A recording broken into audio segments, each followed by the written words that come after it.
Alrighty, just want to start out just with some updates on some players. Harrison Smith did take part in practice today on a limited basis. He'll have a doubtful game status designation, and Xavier Scott and Elijah Williams will be out for the football game, and Christian Darrisaw will be questionable after getting in a full day today. So other than that, no other players will go in with designations, and I'm really proud of our team and the work we put into practice for divisional opener on the road.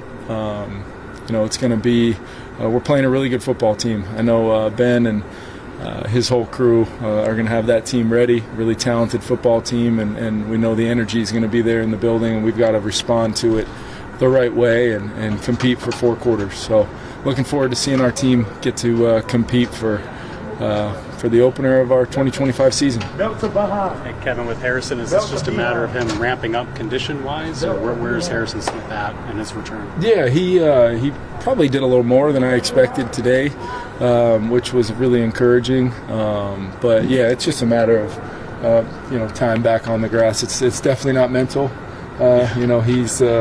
He's been doing this long enough to stay sharp. But yeah, it's more of a physical ramp up for him as we move forward. Chris, what will determine from now until Monday whether you decide to put him out there or not? Yeah, I thought, like I said, there were some great moments throughout the week as part of we planned on handling this week exactly how we did, and that goes back to the beginning of training camp. I can't say enough about the work he's put in, and to have the type of camp he's had, and to even have it be something where Christian and I, can make a decision what's in Christian's best interest, but also understanding this guy's done everything in his power to give himself an opportunity for that conversation, and we're going to have that. It's probably going to be something. We'll see how he feels tomorrow, and then ultimately it's going to be something where this guy has earned the right in our organization. With the snaps he's not only given me since I've been the head coach here, but before that as well. I mean, Christian Darrisaw is a major foundational player for us, but been really just happy with my dialogue with him through this whole time, and ultimately the fact that we're going to be able to have that conversation and figure out if he can go or not this week, and if it's not this week, I know he's getting really, really close. So excited to have that conversation, and stay tuned. Kevin, if Harrison doesn't play, just what's needed from some of the safeties and some of the younger guys who maybe haven't played, obviously, as much as he has? Yeah, I think you're never going to be able to totally replicate the experience and the understanding and feel of our defensive scheme, but at the same time, those guys have gotten a lot of reps together. Whether you're talking, Jay Ward, Theo, and in there with Josh Metellus and whatever other groupings Flo's got up for the game. I feel really encouraged by the work those guys have put in, and that's not just this week. We started our preparation for a reason a long time ago, to start people communicating and having that dialogue in real time. It's a road game, so the verbal communication for our defense will be critical, and then ultimately understanding that Ben's going to throw a lot at us. He's one of the best in the league at putting together an offensive plan, and we're going to have to respond and execute the game plan, and at the same time make sure we're showing up from a play style and physicality standpoint, like I'm sure they're telling their guys as well. Kevin, Justin was obviously full all week. Just how much of that goes back to how self-aware he was about his own body in summer? Jefferson? Yeah. I didn't even. I think his ability to be smart about the communication with Tyler and our staff, and how he goes about, how he went about the early part of that rehab process, but even goes back, like you said, before that, to just be aware.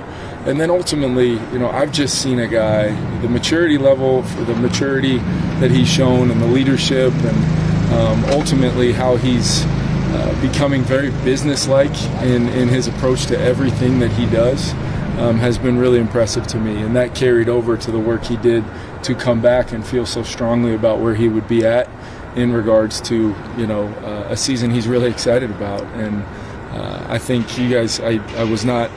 There was no coach speak involved in my daily kind of update of just how excited I was of hearing him, feeling him, on the field every day throughout training camp when he wasn't practicing. You felt like he was in the huddle many days just by his presence and what that meant to our whole group. So, yeah, Justin's in a great spot. Can't wait to watch him play. Kevin, during training camp, you guys hit on some big screens, like in the joint practice. What does Aaron Jones do uniquely in that screen game that helps him bust a lot of big plays there? Yeah, I think it's Aaron. I think JP, Ty, Zay, all those guys had some moments at it. Obviously it's you're going to be building an entire install process, but what I was really encouraged by was the details, was the little things that showed up in the moment of, hey, we've talked about this, we've emphasized some important aspects of the play, and then the guys make it come to life. Maybe in that phase of your offense as much as any, because there's a lot of moving parts, and if you could just tell them exactly where the X's are going to be, maybe it'd be a little bit more plug and play in a lot of ways, but what I have seen is that's a play where you see some football intelligence come out of your group, and then it's how you're packaging those plays. It's how you're putting together the plan so that you're trying to maximize your chances. What did you see from J.J. McCarthy this week and just getting through a full game week here? Yeah, I think he's been encouraged to have a game plan, and I think he's been encouraged to not have that game plan necessarily tied to Brian Flores' defense, but there is a method to practicing against our defense, and it goes with I like the stress of it. I like the feeling of we've got to solve some problems on a daily basis. Some we can kind of preemptively do, and others more so are things you're doing in real time on the fly and seeing how guys react to that, because that is what real football is. When Monday night happens, there are no rules to say they can't do things they haven't shown or we can't do things that we haven't shown. So there's going to be some unscouted looks. There's going to be some things you got to trust your rules. You got to have answers, and you don't get to wait till Monday morning to have those things. So I'm encouraged across the board by the work JJ's put in. I think he's had a really good week of practice. I think his teammates, you can kind of feel it, started really before the actual game week started. But when you look at his work on Monday, Wednesday, Thursday, and today in the full speed settings, and then the ownership and the understanding of what we're doing in the walkthrough settings, you can start getting to a place where you hope 2 + 2 = 4, and I think that's how he feels. And as I've told him many times, do everything you can leading into that ball getting kicked off, and then him and I are going to be in this thing together along with a bunch of really talented teammates, a great defense on the other side, a special teams group that's going to compete in their one-play phase every out they get, and an entire coaching staff and the resources we have are behind him and with him, and can't wait to get to do it with him. Last couple. Speaking of special teams, where's your confidence in Miles Price at those 2 returner spots? Yeah, I think the confidence level's high just based upon clearly what you guys were able to see in the games. I mean, to have multiple kind of plus, above average yardage returns, and his role with the offense is growing by the day as well. And I think, you'd love to have as much experience across your whole team as you possibly can, but when a young guy like that wins the job and gives you the best chance to have a competitive play in that phase, we're going to support him, and we're going to give him every opportunity to go let his talent be on display for everybody to see on Monday night. So I can't wait. I'll tell you one thing, he's a guy that I already know how he's going to respond to the moment, because all he's ever done since he's been here has been ready to be the first guy in, the first guy there, or the first guy, ready to go compete regardless of who it's been against, joint practices, preseason games, our defense, whatever it's been. Miles has been awesome and really been a fun young player to coach. Kevin, how important will it be to have a guy like Ryan Kelly with the experience of in that environment with that noise? Yeah, and it's not just Ryan, B.O., CD, Will Fries. You got guys that have played a really good amount of football. And then Donovan, Donovan's played in some of the meccas of college football, including his home stadium. I don't think it was as loud, at the shoe when he was playing as it's going to be at Soldier Field when we're out there on offense. But certainly when you talk to him and you realize just the experience he does have, and then the fact that he does get to play next to Ryan Kelly, making the calls, making sure we're all on the same page. Ryan's dynamic with JJ as, being a young quarterback, and then my dialogue with Ryan of really understanding.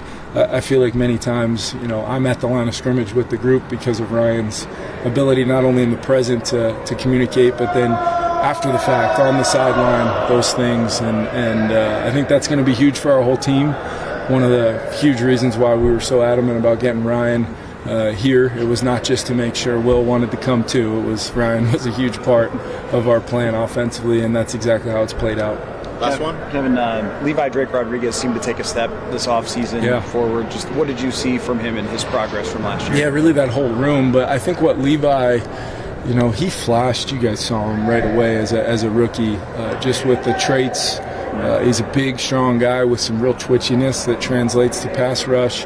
But what he's done a really good job of is he's really starting to figure out how to apply that skill to all downs. Be a tough guy to block, whether you're trying to double him, whether you're trying to single block him, whether you're trying to confuse him within different run schemes and angles and things like that. He's now applying a lot of those things to different aspects of his game. Jalen Redmond's had a phenomenal camp. Ty Ingram Dawkins, when you have guys like J.A. and Grave, your hope is good, talented young players absorb some of those traits, and it's happened, and we feel like we've got a really deep group that are going to be wearing Vikings uniforms, playing D-line on Monday night, and we're going to need them. Hopefully, the goal is we can keep our group as a whole fresh and keep the pressure and intensity on that other side by having real depth in the room. Thanks, everyone. Thank you, guys. Locker room.